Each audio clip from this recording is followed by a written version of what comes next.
This is NBK, nothing but Knicks. When Sim passed the assist, you know that it's #1 show that breaks down the game. If you can't play defense, stay out my way.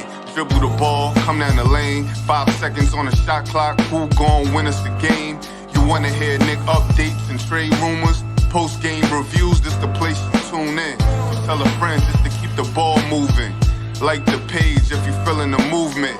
Every game we coming to win. Give us a sub like a player that came off the bench. This is NBK, nothing but Knicks.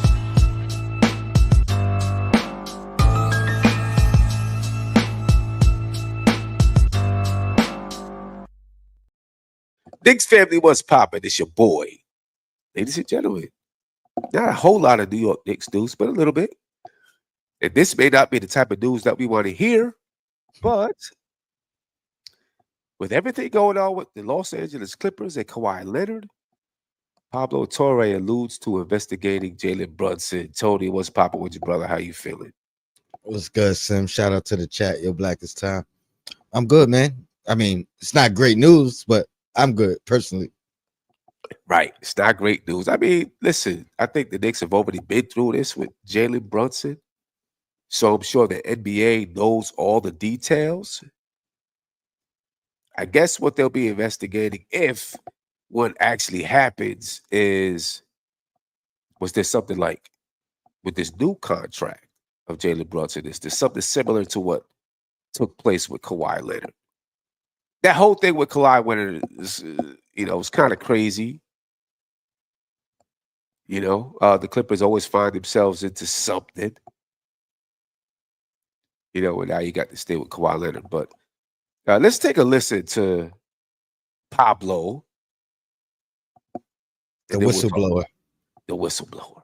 Yeah. Let's take a listen.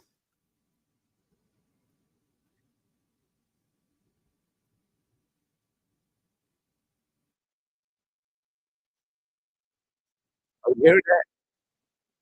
I didn't hear it. You're not hearing that. Well, maybe we won't listen to Pablo after all. I know you were hearing it. Now you're not hearing it. Let me try it one more time. Anyway, we'll skip over it.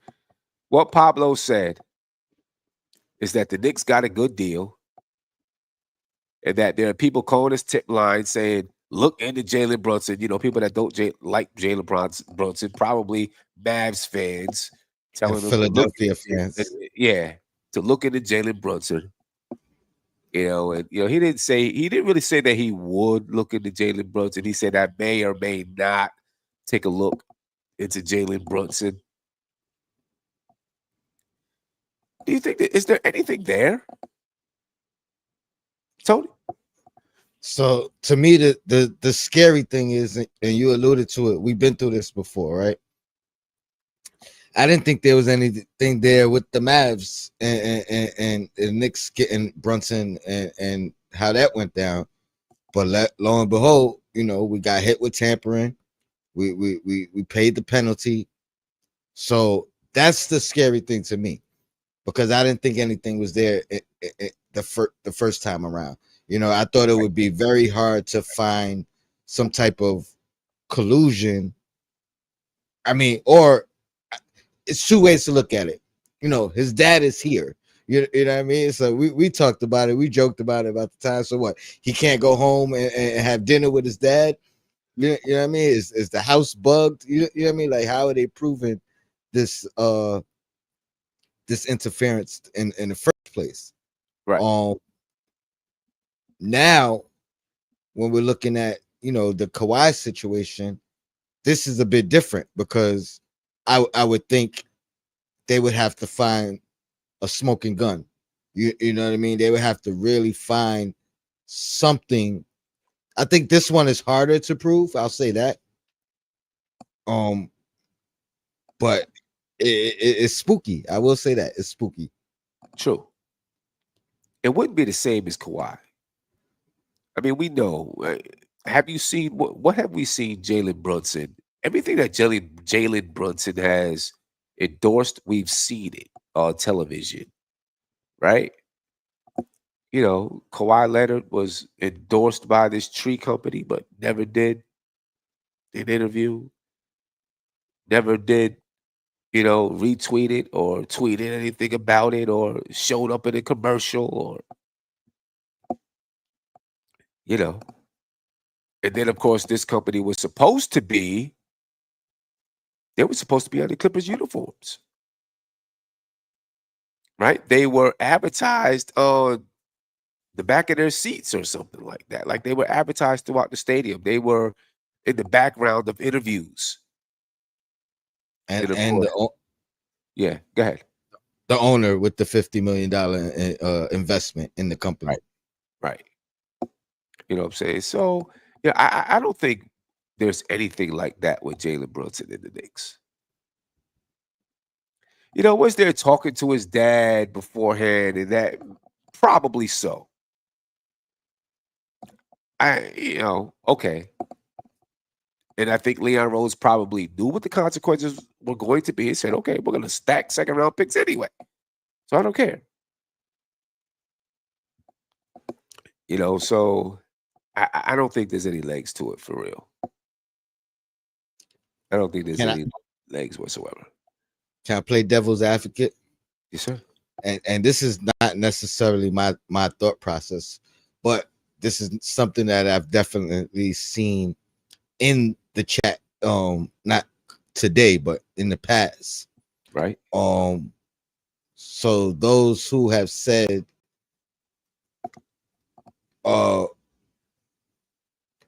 Brunson's dad getting a job was the in itself was the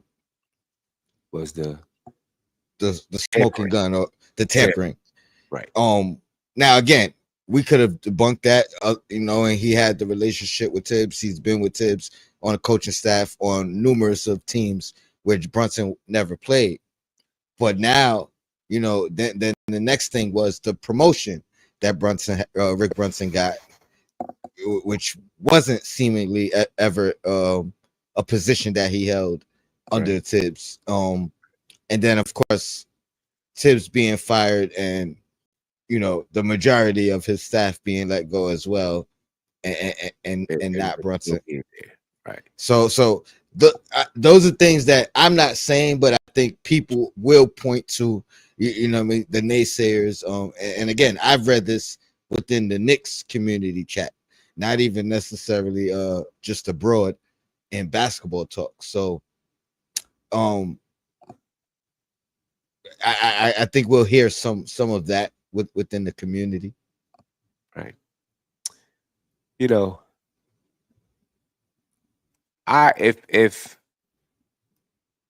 I don't know, if I were the Knicks, I think I'd let it float away until something bigger came about. I don't know if I'd step up and say anything about it. Just let it pass. Because unless there's something really serious here, I think it'll pass. Now let's just say it doesn't pass. For a season that the Knicks are looking, we're looking like a championship contender. You have a brand new coach. How does that impact? How would that impact the team? I'm only worried about it being true and the ramifications of that. Playing through the noise or the talk or whatever, I'm not as worried about. I'm worried about ramifications if something is found to be true. Which I don't think they will find anything. I don't think that's something that Leon Rose or Brunson would kind of be into. But again, we never got the details on why they were, said to be tampering in the first place. We never got, like, they never pinpointed exactly why or what the cause was of it. You know what I'm saying? So if we knew that would help. You know what I mean? That would give us something to kind of look at. you mentioned letting it pass and not talking about it. I could see that from the brass and the coaching staff and things of that nature. But there's no way Josh Hart don't bring it up in the podcast. Well, especially if they know it's not true. Facts. Right? They know it's not true. Then, of course he will. Saul said, we've been punished already, right? Not really. This is something totally different. Okay, so let's break it down. Kawhi Leonard signed with the Los Angeles Clippers for less than the max, right? When he signed with the Clippers, where he normally always took the max. So right, so he set that precedent that he takes the max. He signed for the Clippers for less than the max. Steve Ballmer, the owner of the Clippers, invested $50 million with a tree company. I won't even go into their name and things like that. They're no longer a company. They're out of business. That tree company gave an endorsement deal to Kawhi Leonard. Okay, $28 million endorsement deal. Now, when this company was going out of business throughout the bankruptcy proceedings, the only bill collector that they had to pay was Kawhi Leonard. Right? He was the main person that they had to pay. And not to mention, out of all, Leonardo DiCaprio, who was endorsed by this company, people more famous than Kawhi Leonard got the most money. Never sent a single tweet, not a retweet, not an Instagram post, not a commercial. He did nothing for this company. He got paid $28 million. Over 4 years, $7 million a year. Yeah, to supposedly be endorsed by them. Right? Or he was, they were in partnership together. Right? So what they're being investigated for is salary cap evasion, not tampering. Salary cap evasion. Okay? They're being investigated so that basically saying that the Los Angeles Clippers, Steve Ballmer, paid Kawhi Leonard $28 million by sending the money through this company so that Kawhi Leonard could get paid what he wants to get paid, and the Los Angeles Clippers could evade the salary cap, basically go over the salary cap to pay Kawhi Leonard. So that's what is happening now with Kawhi Leonard and the Los Angeles Clippers. I guess Pablo Torre alluded to investigating Jalen Brunson. I don't know if he actually, Dan Patrick brought it up, right?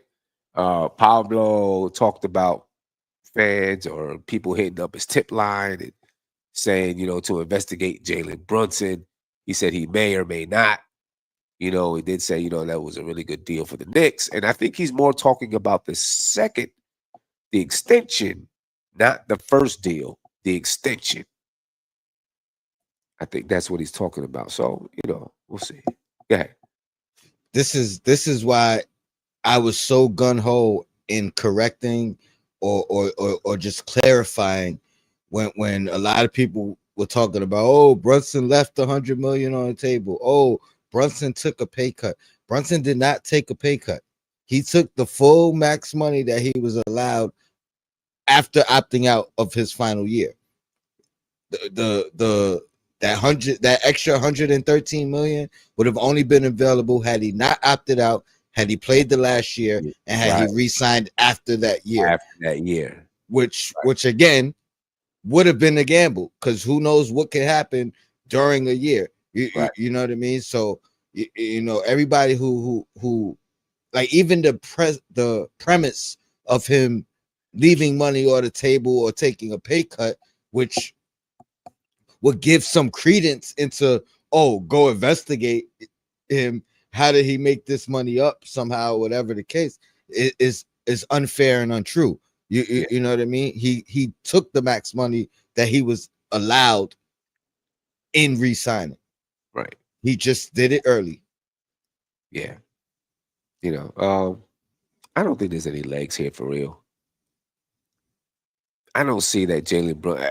I think Pablo will do his due diligence and figure out, there's nothing really to investigate here besides the tampering that the NBA already took care of.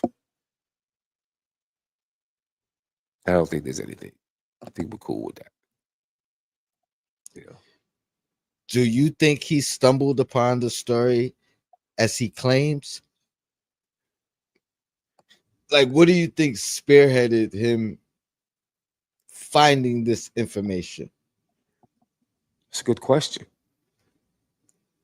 Because it reminds me of Oh. the internet detectives, the guy, Right.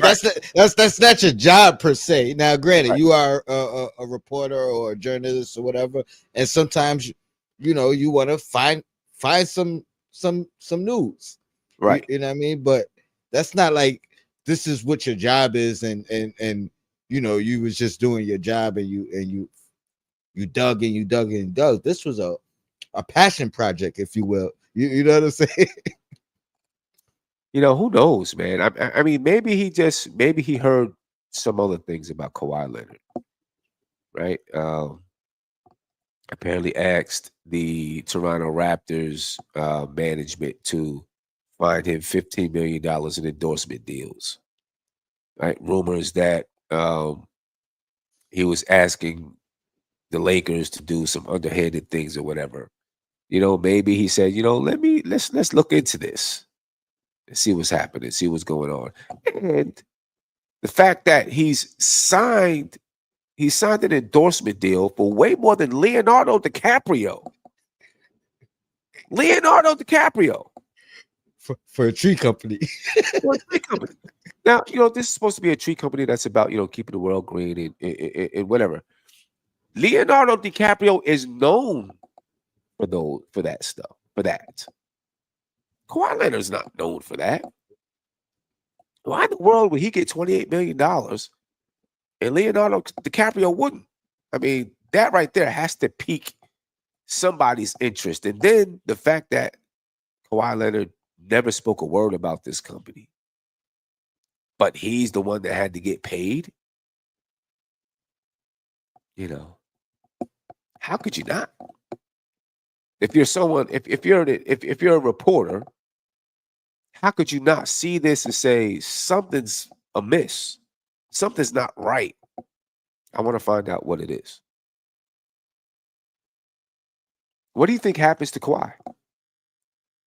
Oh, worst case scenario, and the allegations are true, and people have talked about the was it Joe Smith situation with Minnesota back in the day as kind of the only similar type situation that you could come up with. I think the ramifications are 10 times worse. They voided his contract. They fined the Minnesota Timberwolves. I want to say 2 first-round picks. It might have been 5, but then they got 3 back or whatever the case. Something of that nature. But I think it's 10 times. It goes 10 times worse. It has to, because right now the NBA is getting it's looking like a dirty league with things going on with players betting, salary cap evasion. Like, it's looking like a league that, in the world of professional sports, like, okay, there's some underhanded things going on with this league, which there probably already has been for years and years and years. You know what I'm saying? In every single league, we know there's things going on. But when it comes to the light, that's when they're like, you know what, we got to throw the gavel at somebody to make sure everybody sees that we're an upstanding league and so on and so forth. Do do you ban Bomber? You know what I'm saying? Oh, Do stop. the Clippers lose a second owner? You know what I mean? Like, I don't know if that's ever happened to a franchise where you get two owners forced to get rid of the team. Do they relocate the team? You know what I mean? I think all the players will end up getting investigated, right? You know, I mean, you would have to think that they would say, well, if you did it for Kawhi, you might have done it someplace else. So now they might investigate more players who have played for the Clippers to see if Ballmer's done something similar. And now you know why Paul George was so offended. It was like, y'all want to pay me, and y'all don't want to pay me under the table. Like, you know, so I mean, I don't know, man. You know, if it's Steve Ballmer, $50 million is like $5 to us. richest owner in the league, right? The richest owner in the league, the richest owner in the world. Well, fifth, I think. I think he's like fifth on that. Richest person in the world. He's like the fifth richest person in the world, but the richest sports owner in the world. $50 million is nothing to him. Yeah, and when you're playing with that kind of money, right? Ramifications aren't the same for you as they are for the average owner, or you know what I mean? Like, I watched the show Billions. I get a kick out of it. But the dynamic of their mindset when you're playing with that amount of money, you know what I mean, is different. Yeah, it's crazy. It's crazy. Kevin said his money is longer than Jerry Jones. Yeah, it's longer than Jerry Jones. I'm watching that documentary on Netflix about the Cowboys, Jerry Jones and the Cowboys. You know, but I think Kawhi has to get suspended because I know he could turn around and say, "I didn't know about it. I just thought I was getting an endorsement deal." He could say that, but then where's your endorsement? Right, but and then every player is going to have that. Every player will be able to say that, right? I think if they come down on Kawhi, then it sends a message to all the players like, you know what? Even if it's over to me, I'm not doing it. You know what I'm saying? I think fines will be paid by the Clippers. You got to pay some hefty fines. I don't know what happens to Ballmer. I think he has to get the brunt of the punishment, to be honest, because he's the one.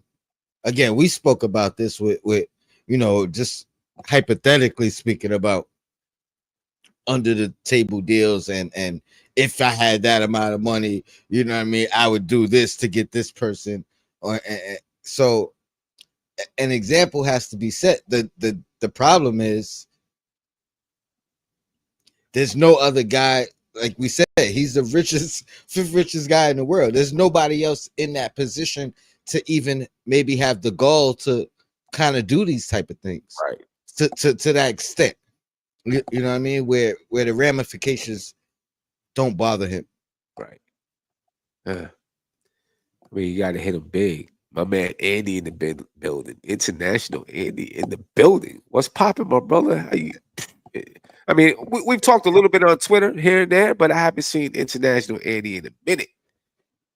I know he's coaching and whatnot. Salute to my brother, man. That's how you know the season's almost here. Yeah, season's almost here, baby. Season's Salute, almost Andy. Here.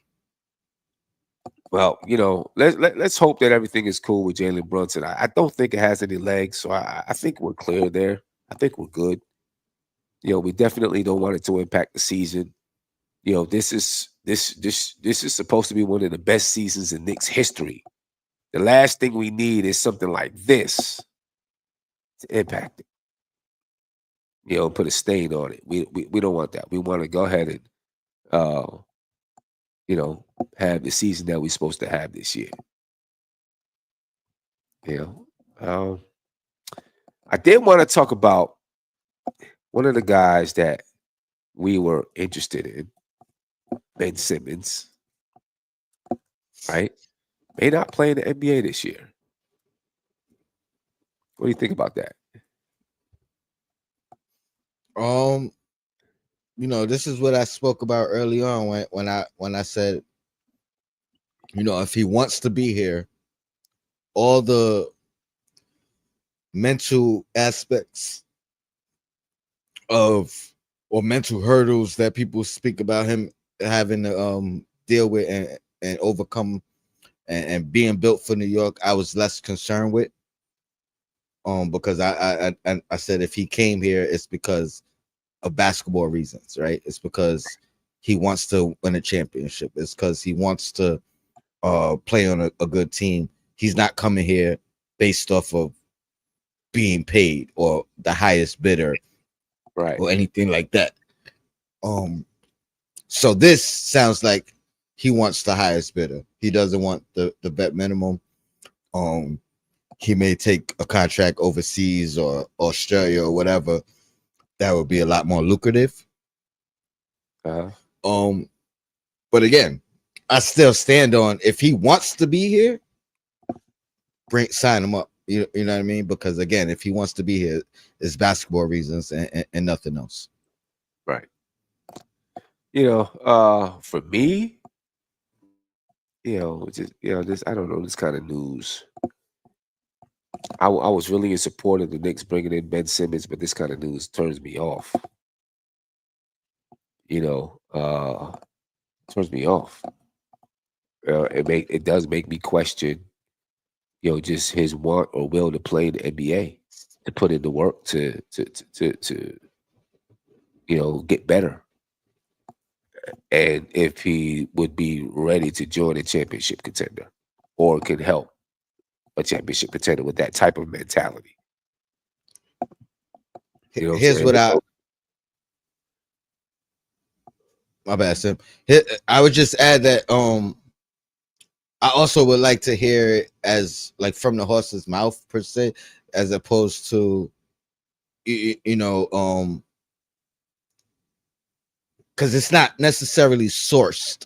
You know what I mean? So it seems it reads as speculative. So I don't know if there's actual insight into the right. You know what I mean, the actual quote itself.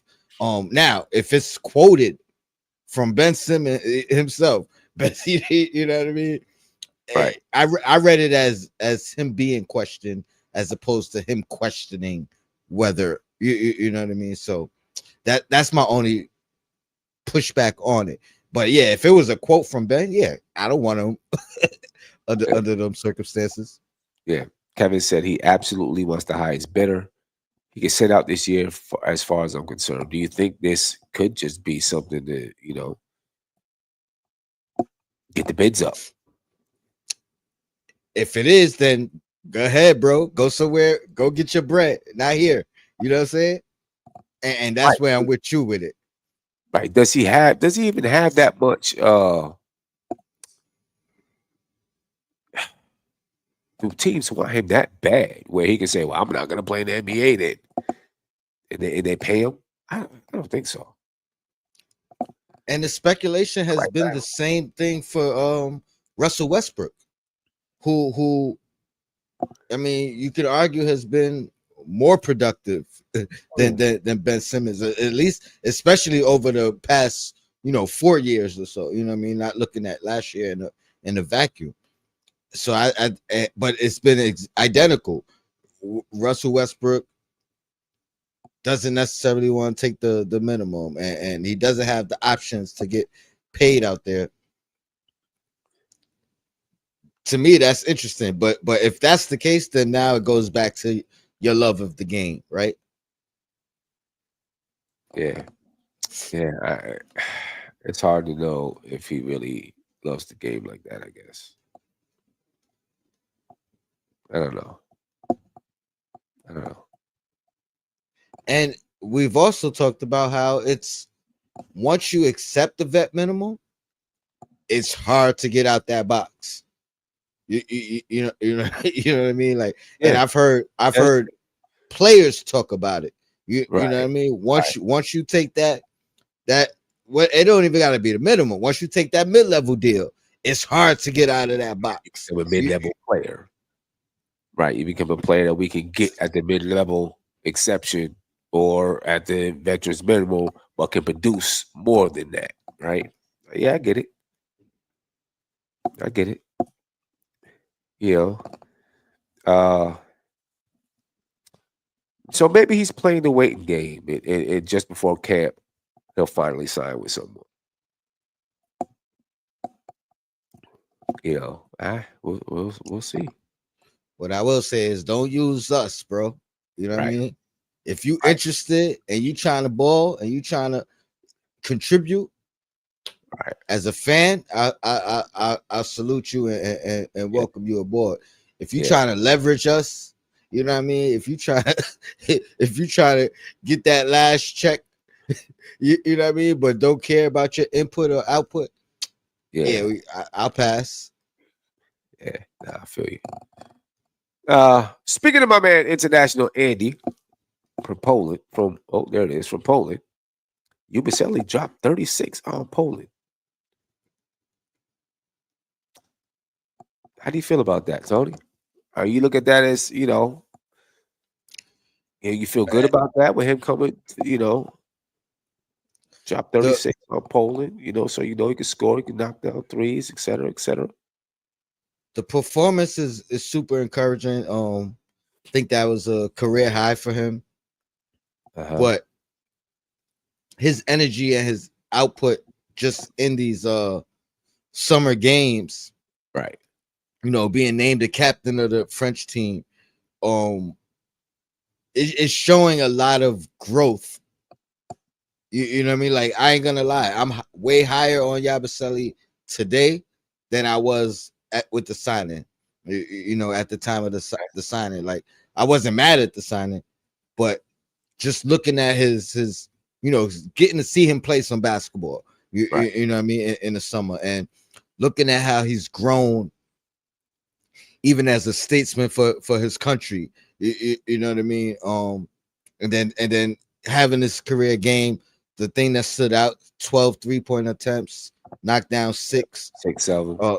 career highs in that alone, and that's an area where you know some have questioned whether it was whether it could be duplicated. His good Right. 3-point shooting last year, considering over his career, that wasn't necessarily a staple of his. Yeah. And it looks like he's integrating it and he's comfortable with it. So yeah, that's gonna help us a lot. Yeah. I mean, he did his thing versus Poland. 36 points, 12 for 20 from the field, 6 for 12 from the 3-point line, 6 for 10 from the free throw line, 6 rebounds, 2 assists, 2 blocks. Played 36 minutes basically. And I spelled it wrong. It should be Yabusele. I apologize for that. Let me take that off and make sure I spell the brother's name right. There we go. Get that back up there the correct way. Yabusele. Let's hope that he can bring that type of energy off the bench for them. Well, if he comes off the bench, if he comes off the bench for the Knicks, That's facts. That's facts. He can shoot the three, so you may want him out there to spread the floor. He's longer. You know what I mean? He can give you a 6'8" power forward out there alongside Cat. Rebounding, that's what I would be afraid of, right? The rebounding and the defense. That would I'd be afraid of that. That would be my biggest issue with starting him. What about you? I mean, I agree 100%. I feel like it seems like that is one of the main things that Mike Brown's gonna have to figure out. Right. we know what it is with Brunson defensively. We know what it is with Cat defensively. Right. We know what the wings. We know what Wingstop is. Do you add a third defender to that? You know what I mean? Do you add the Deuce? Do you add the Mitch? Or do you go with the 5 out? So the argument for Deuce has always been you're increasing the defense and you still keep the 5 out. Right. Like he's probably the one that fits both needs in that starting lineup. Right. So I agree with you. My only concern is adding arguably not another plus defender. Yeah. Yeah. I mean, that would definitely be my concern. You know what I'm saying? You know, not having a plus defender out there, another plus defender out there on the floor. I don't know how people are seeing the video right now. Do people see the video like big and blown up, or what's happening? Because right now on my screen, it's like it's looking crazy. How do you see it, Tony? I mean, I'm not on the YouTube channel of it, I mean, but how do you see it on your screen right now regularly? it's normal, like always. It don't look any different than normal. Okay, all right. So maybe it's just my screen bugging out. You know, it's probably just my screen going crazy, doing something it ain't supposed to do. You know,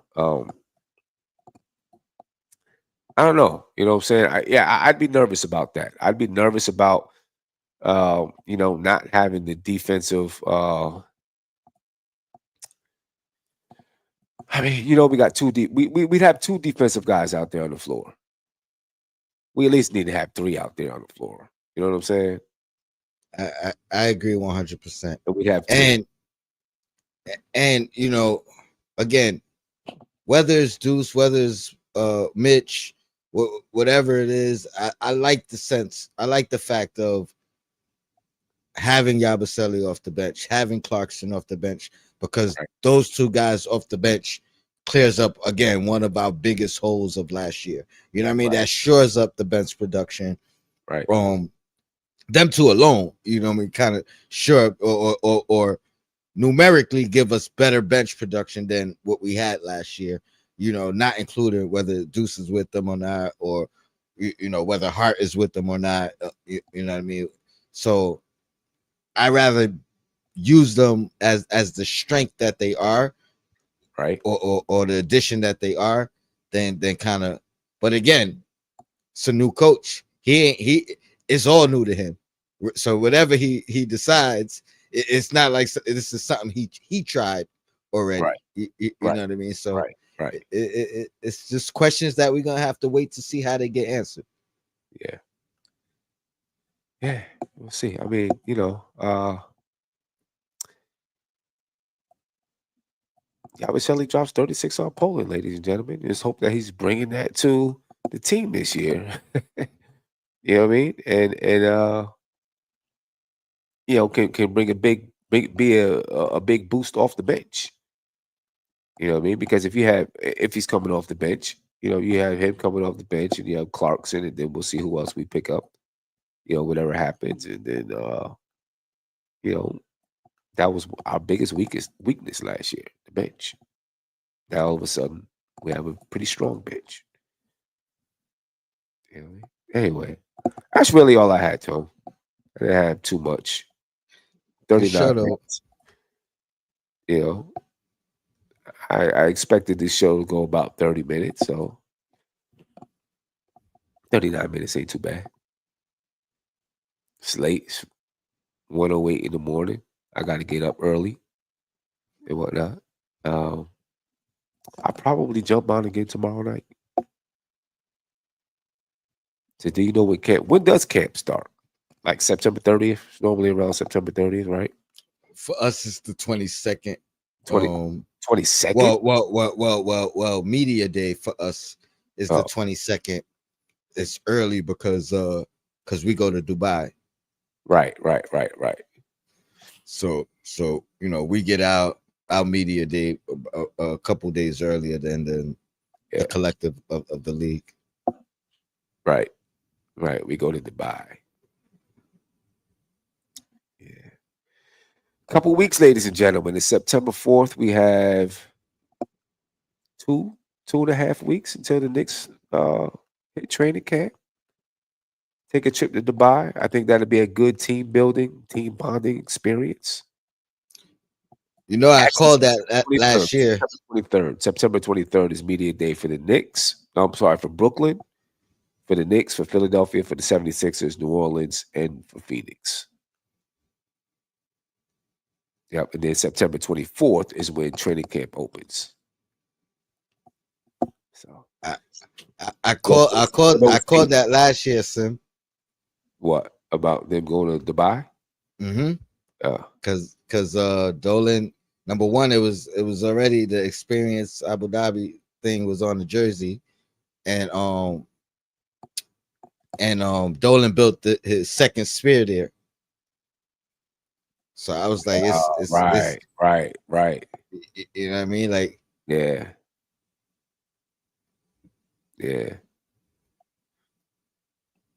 Huh. Well, that'll be interesting. I don't even know what time. Andy, what time will we be watching the games when they're in Dubai? Let us know, Andy. I haven't checked it to find out. You know what I'm saying? I don't need, but I'm sure we'll have to wake up 3 or 4 o'clock in the morning to watch the games or something like that. But ladies and gentlemen, I'm gonna get up out of here. As you can probably hear, I'm all stuffed up. You see me trying to keep my nose clean and all of that stuff. You know what I'm saying? When I get back on, hopefully I won't be stuffed up tomorrow night. You know what I mean? Anyway, I'm up out of here, folks. Appreciate your time. Let's hope everything is cool with Jalen Brunson and the gang. I'm pretty positive it is, but we don't need no trouble this year. We're trying to win the championship. Knicks for clicks. No doubt. We out of here, ladies and gentlemen. Peace. This is NBK, nothing but Knicks. When Sim passed the assist, you know that it's #1 show that breaks down the game. If you can't play defense, stay out my way. Dribble the ball, come down the lane. 5 seconds on the shot clock. Who gon' win us the game? You wanna hear Nick updates and trade rumors? Post-game reviews, this the place you tune in. So tell a friend just to keep the ball moving. Like the page if you feeling the movement. Every game we coming to win. Give us a sub like a player that came off the bench. This is NBK, nothing but Knicks.